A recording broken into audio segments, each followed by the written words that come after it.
Hoje eu vou falar de chaves que Deus colocou nas nossas mãos para abrirmos cadeias espirituais. Cadeias vão cair por terra na tua vida em nome de Jesus.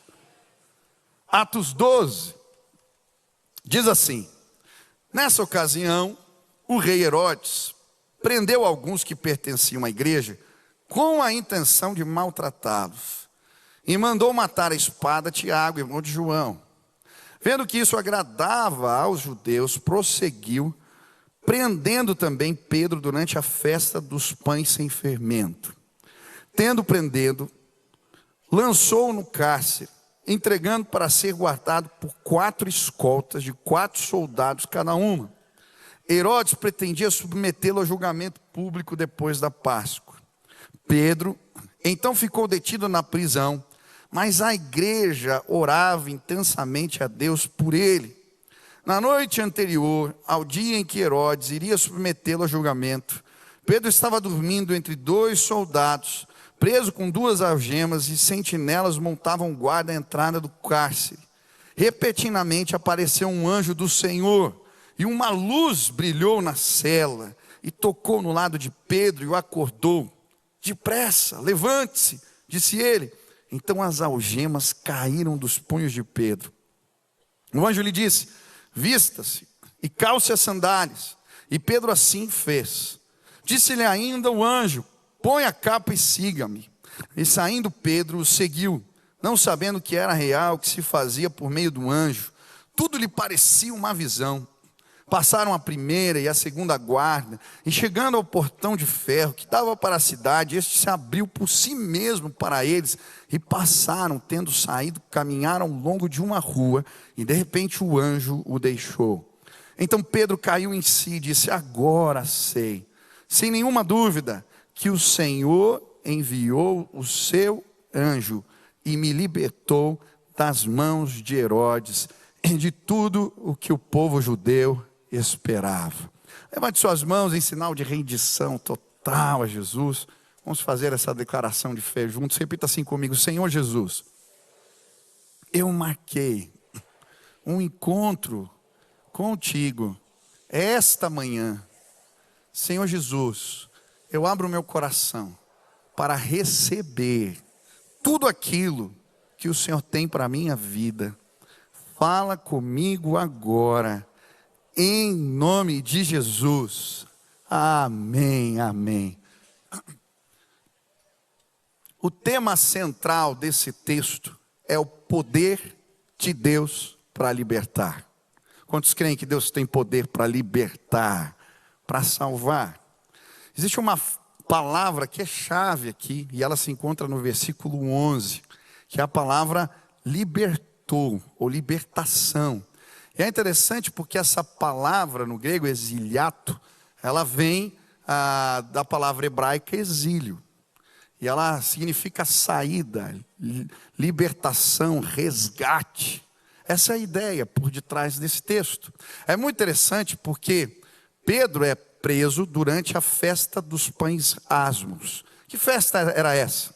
Era a festa que antecedia a Páscoa. E os judeus comemoravam a sua libertação da escravidão no Egito. E eles comiam pão sem fermento. Por quê? Porque quando eles saíram do Egito, eles tiveram que sair às pressas. E não deu tempo de levedar a massa. Então eles comeram pão chatinho assim, sabe? Aquele pão sem fermento. E aí Deus instituiu essa festa para eles comerem o pão dessa maneira e lembrarem da libertação de Deus. Agora, Pedro, nessa época, ele está dizendo: Deus me libertou de forma maravilhosa. E o texto vai narrar para nós uma história surpreendente do poder de Deus para abrir portas que aparentemente não podiam ser abertas. É muito interessante. John Stott, ele é um dos principais teólogos contemporâneos, dos mais respeitados. Ele vai dizer que o versículo 17 aqui, ele é uma chave para entendermos o texto. Olha o que diz o versículo 17.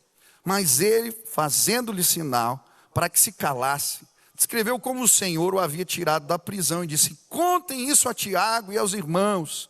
Então saiu e foi para outro lugar. Olha que interessante, Pedro sai da cadeia de forma maravilhosa, a algema cai, porta abre, os guardas não vêm, e agora ele vai bater na porta da casa de Maria, mãe de João Marcos, e ali ele começa a compartilhar o que Deus fez. Mas o que me chama a atenção é que ao contar, ao narrar a história da sua libertação, primeiro, ele vai apresentar Deus como o agente principal, como protagonista da história.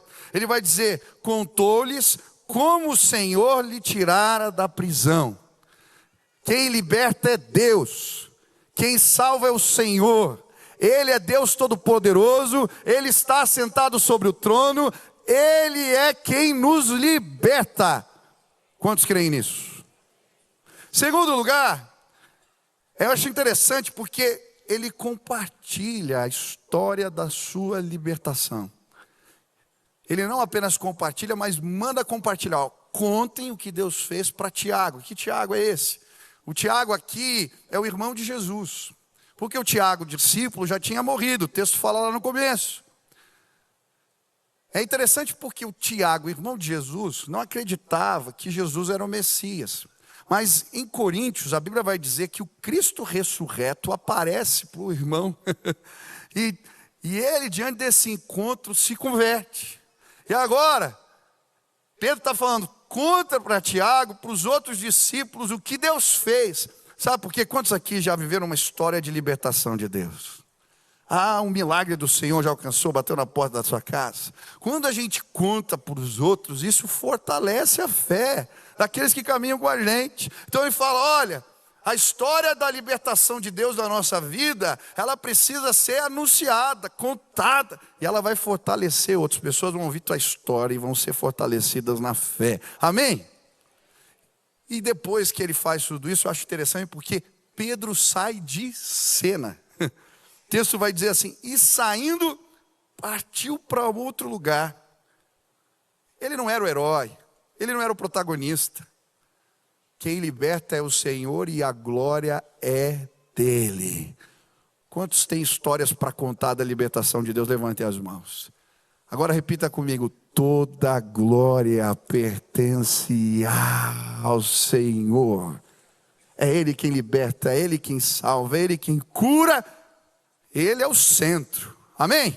Quantos querem colocar Deus no centro?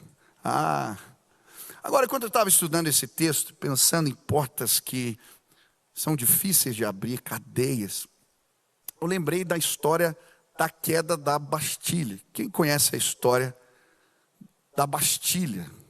A Bastilha, ela era uma fortaleza, foi construída como uma fortaleza, um mecanismo de defesa na França, tá? Mas ela se transformou numa prisão política.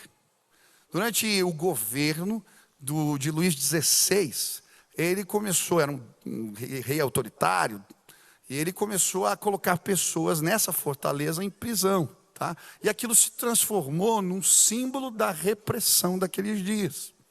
E aí é muito interessante porque o capitão do exército francês, Lafayette, quando eles derrubam a Bastilha, ele pega a chave da prisão, tá? E agora aquela chave representava a liberdade que eles haviam conquistado, e ele envia para George Washington.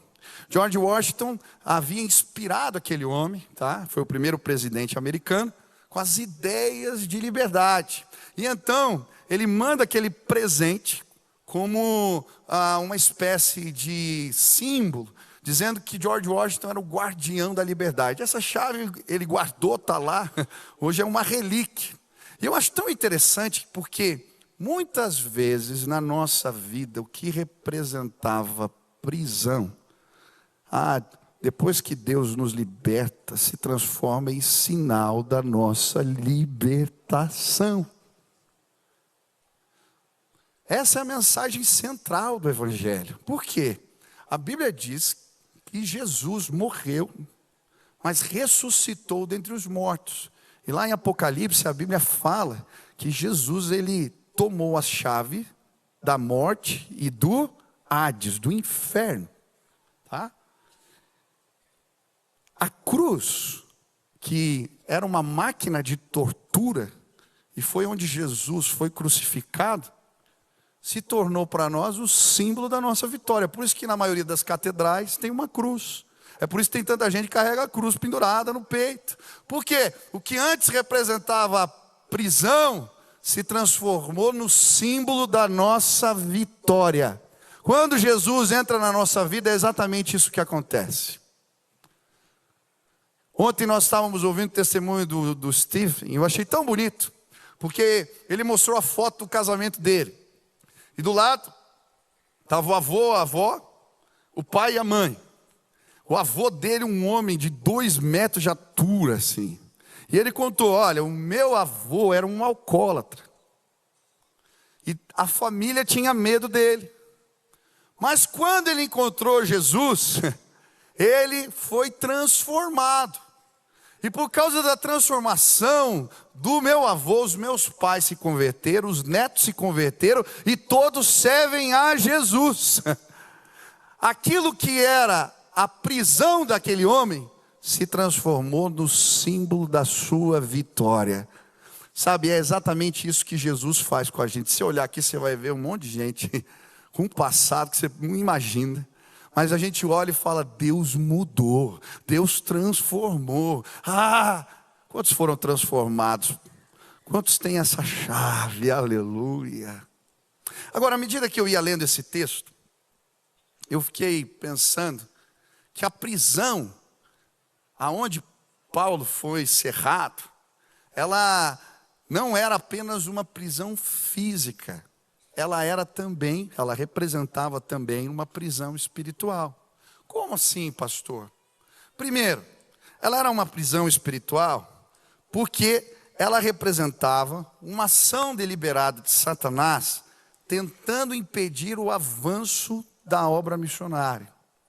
Em segundo lugar, ela também era uma prisão, representava uma prisão espiritual, porque ela, de alguma maneira, mostrava os conflitos que a igreja estava vivendo naquele tempo, diante das injustiças, da perseguição. Mas enquanto eu ia lendo esse texto, o Senhor também me falou, olha, Michel, existem cadeias que vão ser abertas nesses dias, porque eu tenho chaves, princípios espirituais, que se a minha igreja usar hoje, eu vou trazer libertação. E eu creio. Deus vai trazer libertação para a tua casa, para os teus, mas Deus vai trazer libertação para essa terra, para o nosso povo, para a nossa gente. Quantos creem nisso? Agora, pastor, que chaves são essas? Eu quero ver isso acontecer. Que chaves são essas que abrem essas portas, que parecem travadas, emperradas? Primeira chave, uma teologia bíblica que nos ajuda a lidar com a perseguição. É muito interessante, olha como começa o texto. Por aquele mesmo tempo, o rei Herodes estendeu as mãos sobre alguns da igreja para os maltratar. Matou a espada Tiago, irmão de João, e vendo que isso agradava os judeus, continuou mandando prender também a Pedro. A igreja estava enfrentando, a igreja primitiva, ela estava enfrentando os dilemas, as injustiças que envolviam a perseguição. Por que a perseguição acontece? É muito interessante que a Bíblia fala aqui de Herodes. Que Herodes é esse? É o Herodes Agripa I. Ele é neto de Herodes o Grande, o Herodes do tempo de Jesus. Quem foi Herodes o Grande? Herodes o Grande, ele foi um líder que reconstruiu o templo de Salomão, construiu fortalezas na terra de Israel, a Cesareia Marítima, a fortaleza de Massada. Ele era um líder inteligente, capaz, mas ele era paranoico. Era tão paranoico que matou a sua esposa Mariane, matou os seus filhos, porque achava que eles estavam envolvidos numa conspiração. E quando os magos do Oriente chegam e falam, olha, nasceu o rei dos judeus, ele manda matar, a chamada matança dos inocentes, as crianças até 2 anos de idade. Era doido esse cara. E aí, Herodes Agripa era o neto de Herodes o Grande. Não podia vir coisa muito boa daí. Ele governou pouco tempo, 4 anos. Mas o problema é que esse homem, ele era muito articulado politicamente.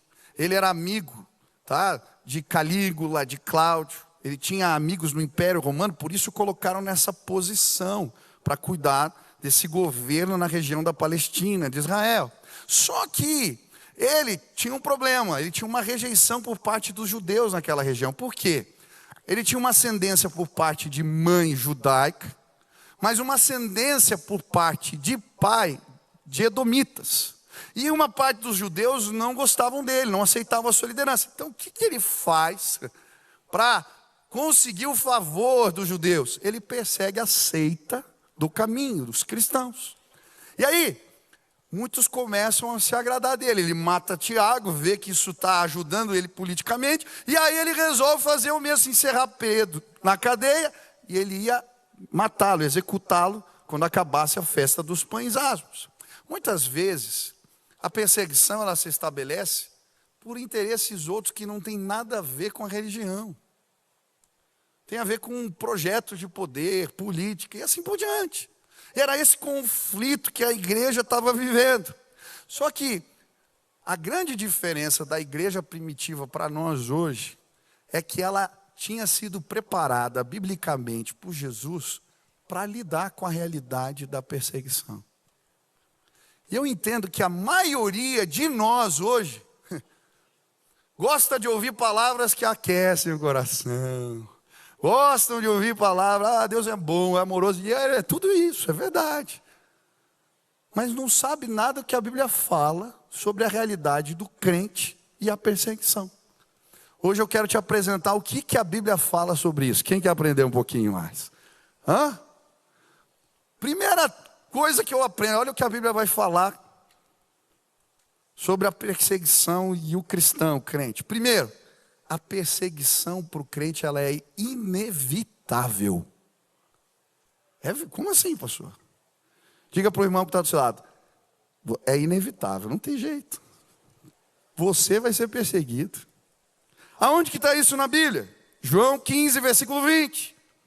Se perseguiram a mim, Jesus está falando, também perseguirão a vocês.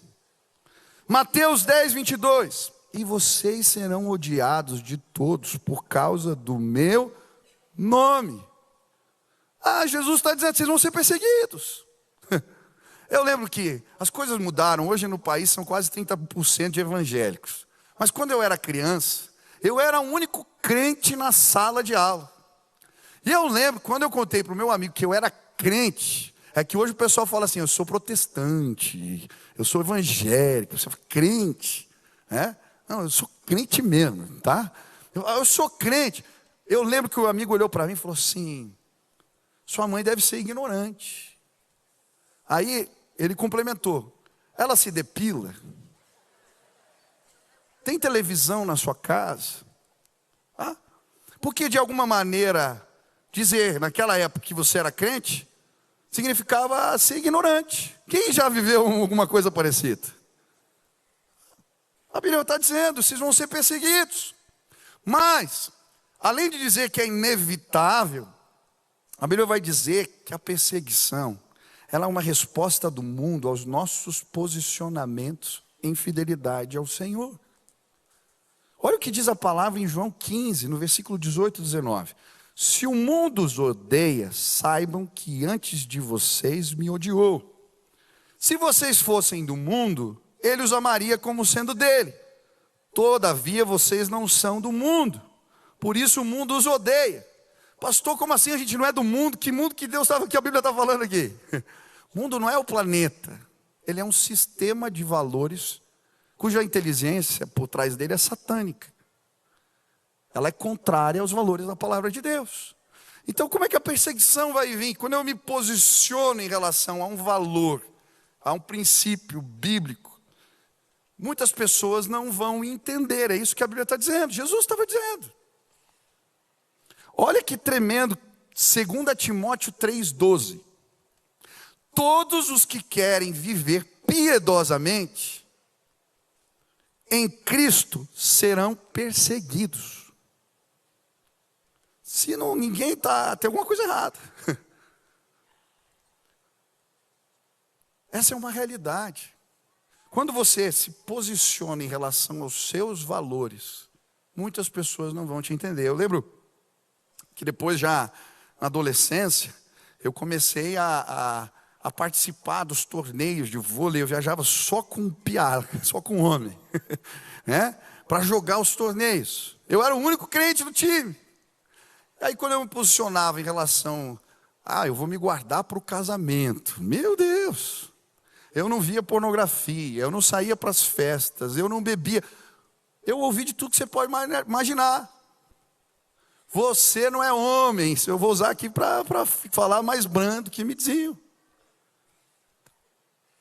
E tem muita gente que tem medo de se posicionar, porque vai na faculdade hoje falar qual que é o seu valor a respeito do sexo. Como você se posiciona em relação ao papel do homem, da mulher, da família, do aborto. Vai lá se posicionar. Não é fácil, é difícil. A Bíblia já dizia isso. Eu gosto muito. Quantos são membros aqui da igreja? Levante a mão. Você é membro de uma igreja batista. Você sabe como é que é a história da nossa igreja?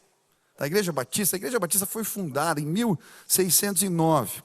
Porque na Inglaterra havia uma perseguição religiosa. E John Smith, que era um clérigo, que começou a não concordar com algumas ideias da igreja anglicana, ele sai junto com um outro camarada chamado Thomas Elvis, era um advogado. E eles vão com as suas famílias para Holanda, e lá plantam a primeira igreja batista. São influenciados pelos menonitas, os anabatistas, e plantam a primeira igreja.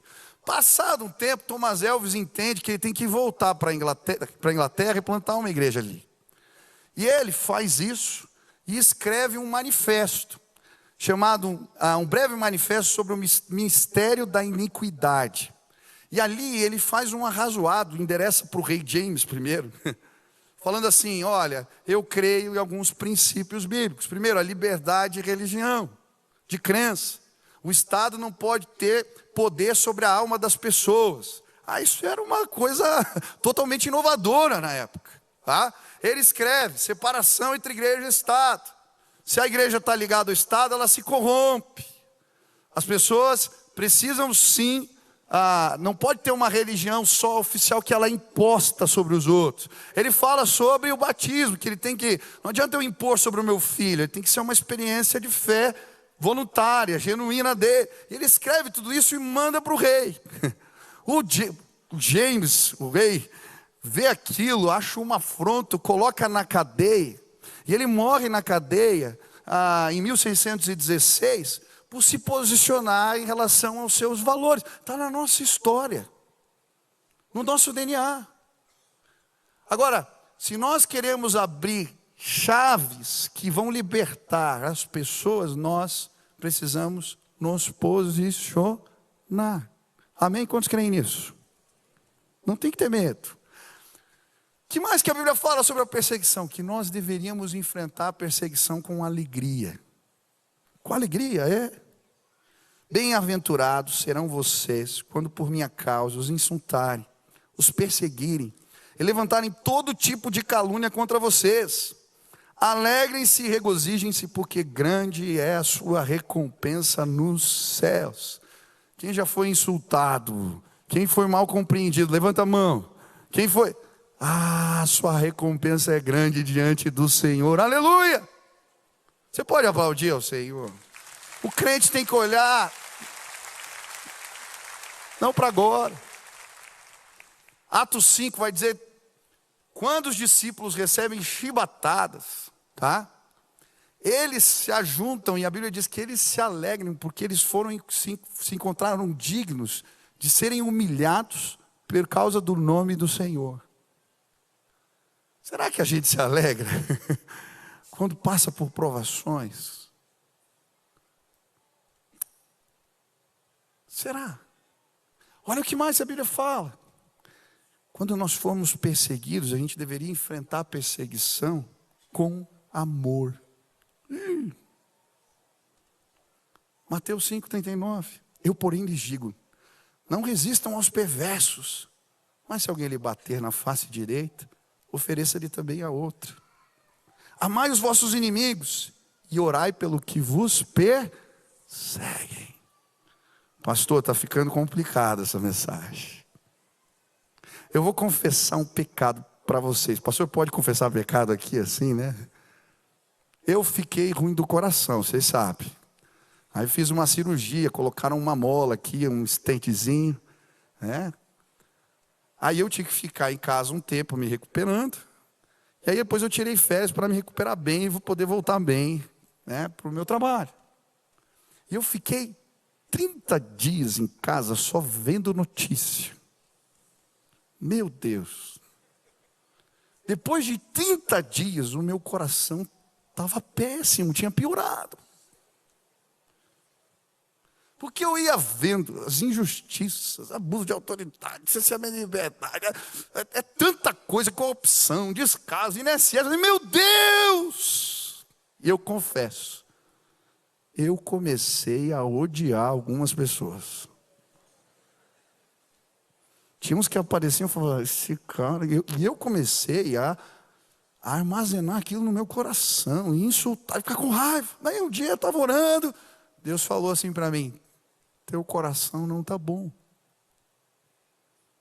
falei, como assim, Deus? Olha a injustiça, olha isso, olha aquilo. Você tem que ser voz profética. E o profeta, o cristão, ele posiciona, ele fala o que é certo e errado. Mas como ele enfrenta a perseguição, gente?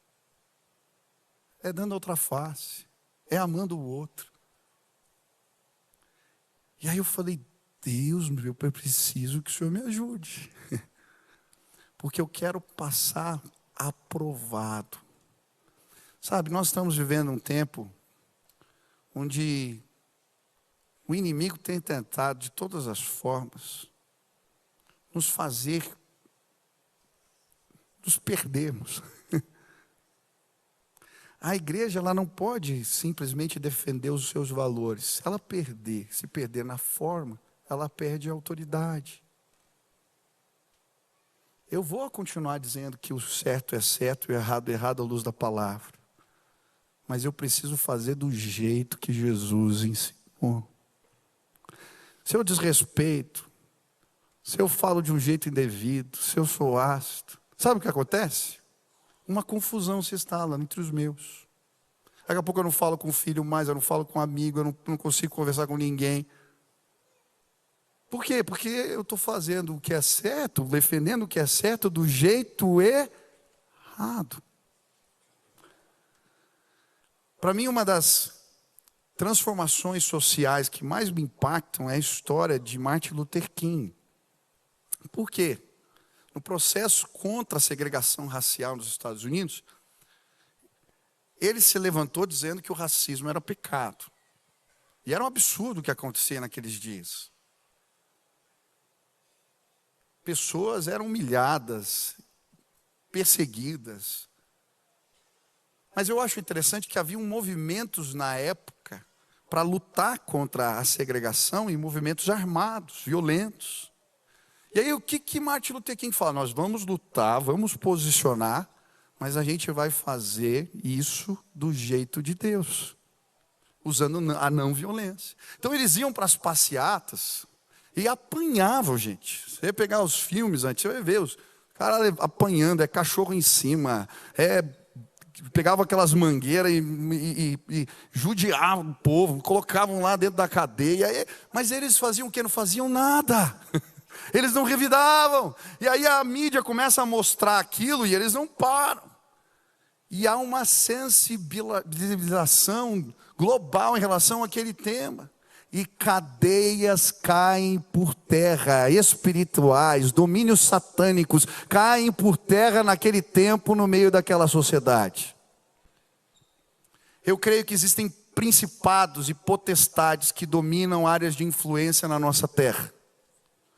Mas a gente precisa usar as armas do Espírito para derrubar essas fortalezas. Se a gente perder na forma, a gente vai ser ridicularizado. Eu creio, injustiças estão acontecendo, mas eu quero enfrentá-las do jeito que Jesus me ensinou. Quantos querem fazer assim? Agora, pastor, isso é difícil, não é verdade? O padrão de Jesus é muito alto, não é verdade? Agora, você que é membro dessa igreja, quero que você faça um compromisso comigo aqui. Você não vai me envergonhar na internet brigando lá, irmão. Xingando o teu irmão. Batendo boca. Falando de um jeito equivocado. Você vai amar. A Bíblia diz que a gente tem que amar e orar. Tem que orar pelo juiz que você não gosta. Tem que orar pelo presidente, porque a Bíblia diz que tem que orar. É verdade. Agora, quando a gente obedece a Deus, o poder do Senhor se manifesta. Presta atenção. Quem está sentado sobre o trono, nada foge do controle de Deus. Quantos creem nisso? Então vamos obedecer o que a palavra ensina. E vamos glorificar Jesus através do nosso jeito de lutar as nossas batalhas. Quem quer pegar essa chave na mão? Ah, bom, pega a chave aí do carro, daí que você trouxe uma chave de casa, tem uma chave aí? Pega com a mão, isso. É isso. Se a esposa não trouxe chave, dá a mão para ela, levanta a chave assim, é isso. Aqui, ó. Pode balançar aí, deixa eu ver. Deixa eu orar por vocês. Deus, o Senhor colocou chaves espirituais na nossa mão para mudar realidades. Nós queremos usar as chaves que o Senhor nos deu. Nos ajuda.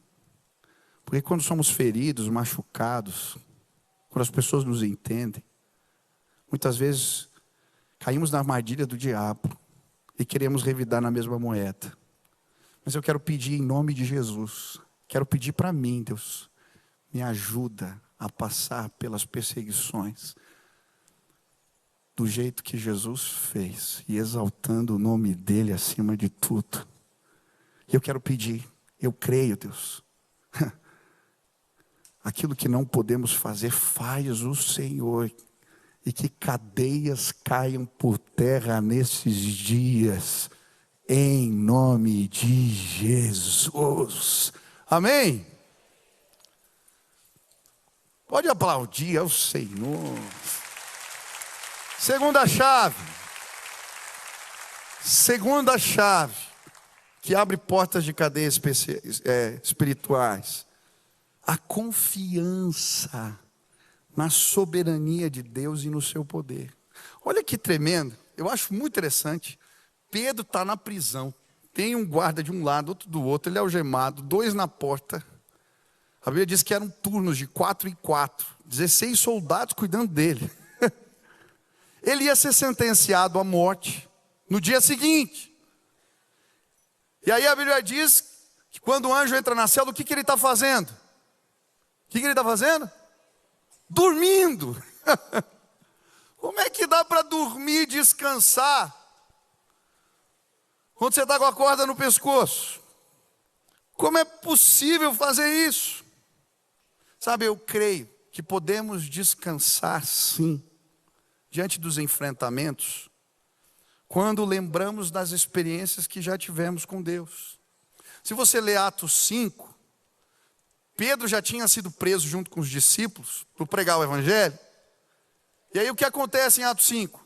Um anjo entra na prisão e o liberta. Sabe, eu creio que ele podia dormir porque ele já tinha experimentado o poder de Deus na sua vida. Quantos já experimentaram o poder de Deus? Vai acontecer de novo. Vai acontecer de novo, creia. Ele é Deus Todo-Poderoso. Ele pode fazer, confie. Segundo lugar, eu creio que ele podia dormir porque ele confiava no propósito de Deus. Tiago tinha morrido. O seu amigo, o seu parceiro, apóstolo, discípulo, outros tinham morrido. Mas Pedro confiava sobretudo no propósito de Deus.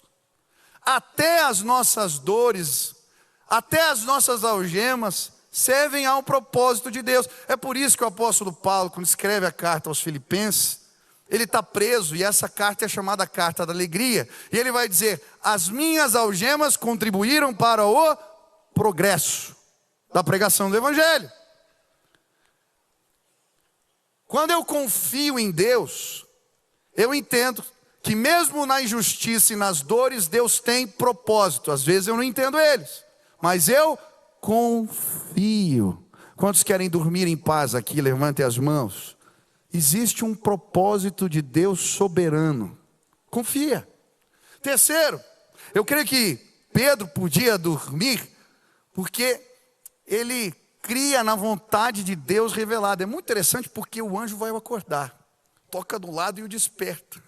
Mas o anjo também dá comandos. O anjo fala assim: levanta depressa, põe o calçado, põe a capa, me segue.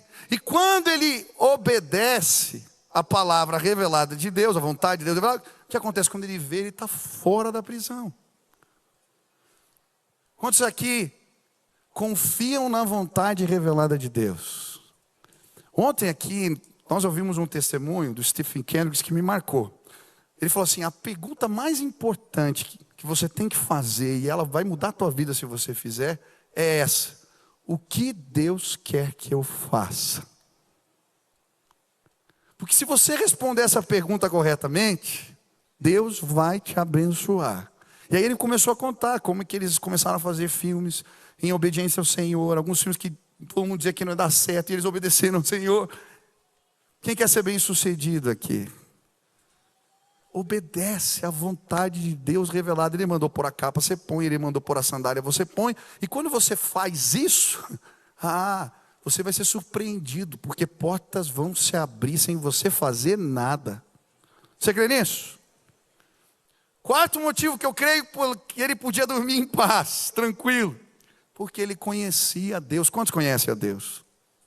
Você conhece mesmo? Esse texto vai apresentar Deus como libertador. Ele liberta Pedro da prisão, mas esse texto também apresenta Deus como todo-poderoso. Ele não apenas liberta, ele faz algemas caírem, ele faz guarda não ver Pedro, ele abre a porta da cadeia. Deus é todo-poderoso, ele está sentado sobre o trono. Esse texto vai apresentar Deus como o Senhor dos exércitos. Os exércitos de anjos o servem, são guerreiros poderosos. Ele manda, o anjo vai na cela, abre a cadeia. Ele manda, o anjo vai lá encontrar com o rei que estava perseguindo ele. Ele é o Senhor dos exércitos. Você crê nisso? Ele também apresenta, o texto apresenta Deus como o justo juiz. E olha que tremenda história, tá? Esse rei Herodes que perseguiu Pedro, a Bíblia vai dizer que os guardas que o guardaram foram justiçados, porque o preso fugiu, saiu, eles não sabiam como, ele responsabilizou os guardas. Depois ele vai para numa reunião com os fenícios, que tinham interesses comerciais com ele, e aí nessa reunião, ele começa a falar e as pessoas começam a aplaudir Herodes, é a voz de um Deus, e aí ele se ensoberbece, e a Bíblia diz que Deus manda um anjo lá, e ele é comido por vermes. Eu não sei como isso acontece, ele é comido vivo por vermes. O cara que estava perseguindo Pedro. Sabe o que eu entendo? Quem é o meu juiz? Quem é o teu juiz? É o Senhor? Você está decepcionado com a justiça no Brasil? Quero te apresentar um juiz melhor. O meu juiz é o Deus Todo-Poderoso. Ele é justo juiz. E por isso eu pego as minhas causas e confio nas mãos dele. Eu falho, juízes desse tempo falham. Mas um dia todos nós vamos nos apresentar diante do justo juiz. E eu quero ser encontrado aprovado por ele neste dia. Sabe por que você pode descansar? Porque o teu Deus é todo poderoso, Ele é o Senhor dos exércitos, Ele liberta o seu povo, Ele é justo juiz. Quantos creem nisso? Então nós vamos passar pelo tempo de prova, lutando as batalhas do jeito de Deus. Última chave, eu vou terminar com ela. A Bíblia diz assim: Pedro, pois, era guardado na prisão, mas a igreja fazia contínua oração por ele a Deus. Como é que a igreja passa por esse tempo? orando incessantemente. E sabe o que eu acho bonito? A igreja não tinha influência na época política para conseguir liberar a porta da cadeia. Ela não tinha uma massa expressiva para fazer qualquer coisa. Então eles dependeram do Senhor, foram orar. E a Bíblia diz que eles oravam fervorosamente, incessantemente. E sabe o que acontece quando a gente ora dessa maneira? Nós somos surpreendidos pela intervenção de Deus. Enquanto eles estavam ali orando, clamando, a Bíblia diz que Deus faz um milagre. E aí Pedro bate na porta da casa de Maria, mãe de João Marcos. E quem vai atender a porta é Rode. Se fosse traduzir para hoje, o nome dela era Rosa. E a Rosa vê lá que é Pedro que está na porta. Ela fica tão surpresa que ela esquece de abrir a porta. Deixa Pedro lá do lado de fora. E fala, olha, Pedro que está aqui. E aí as pessoas, não pode ser. Como assim? Deve ser um anjo dele. Aí eles vão, quando vê que é Pedro. Como?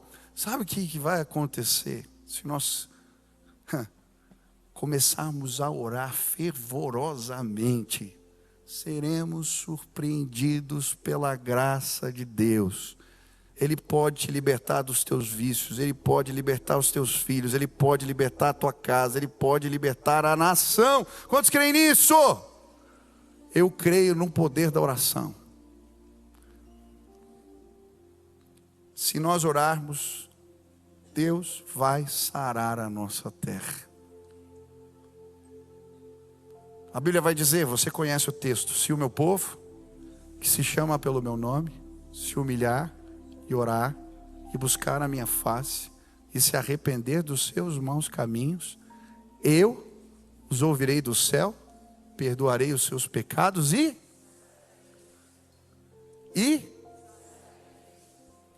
é muito interessante.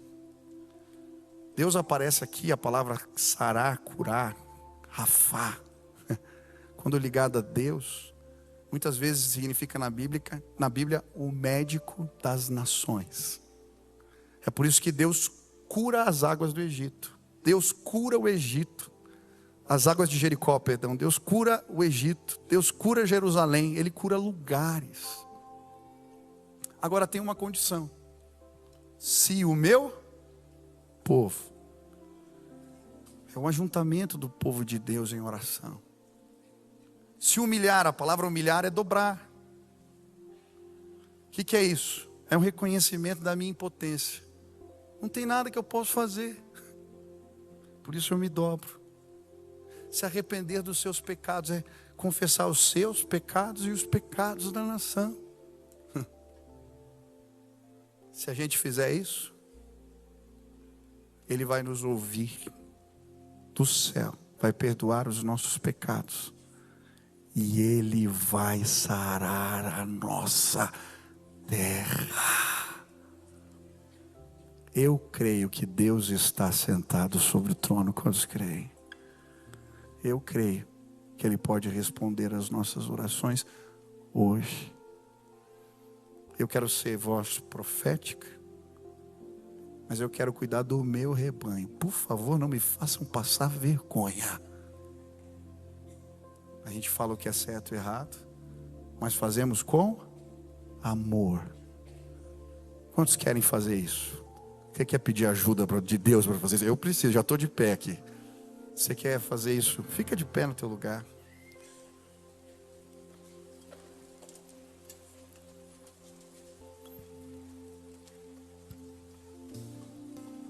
Nós vamos orar.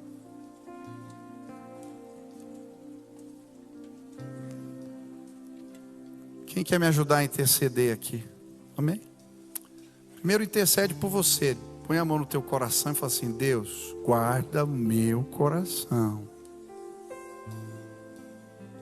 Guarda o meu coração. Eu quero amar até as pessoas que eu não concordo, porque elas vão entrar em breve nesse batistério aqui. Eu vou ganhar elas para Jesus. Eu preciso amá-las. Então guarda o meu coração, Jesus. Amém? Agora fala assim: Deus me ajuda. Eu quero ser encontrado fiel. quando eu for injustiçado, perseguido. Quero ser aprovado pelo Senhor. Eu preciso da tua ajuda. Deus, eu quero confiar no Senhor, dormir quando as situações difíceis me cercarem, porque eu confio no teu propósito, eu confio na tua vontade, e eu confio que tu és Deus, e sabe o que está fazendo.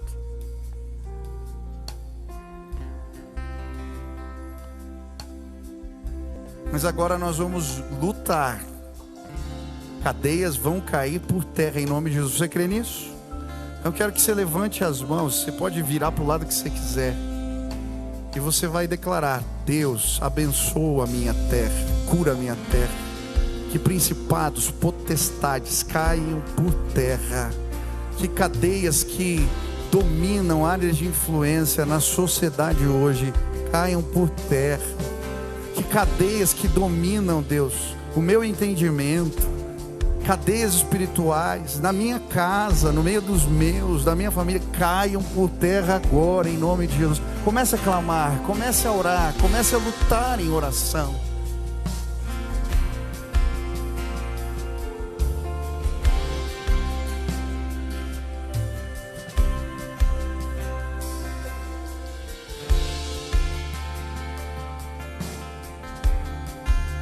Pai, na autoridade do nome de Jesus, nós queremos reconhecer a nossa impotência, Deus, diante de situações que nos cercam, nos rodeiam. Por isso nos prostramos diante do Senhor, para dizer: tem misericórdia de nós. Nos ajuda, Pai, a nesses dias libertar a nossa terra de cadeias espirituais.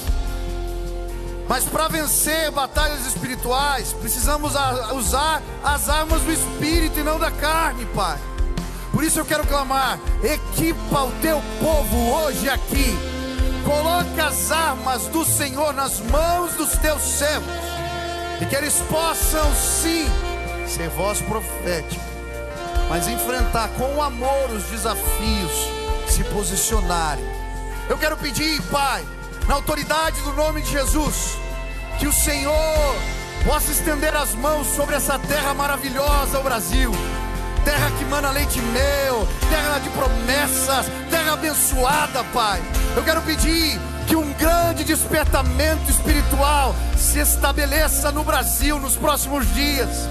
E que a igreja cheia de amor, a igreja que segue a Jesus, se levante, Pai, e que o inimigo caia por terra, Senhor. Nós clamamos que todo ataque espiritual que tem dividido famílias, colocado pais contra filhos, Deus, que ela caia por terra nos nossos dias, e possamos sim, Pai, pregar o Evangelho, pregar os valores do reino, mas que possamos ver o poder do Teu Espírito agindo, Pai, através da unidade do Teu povo.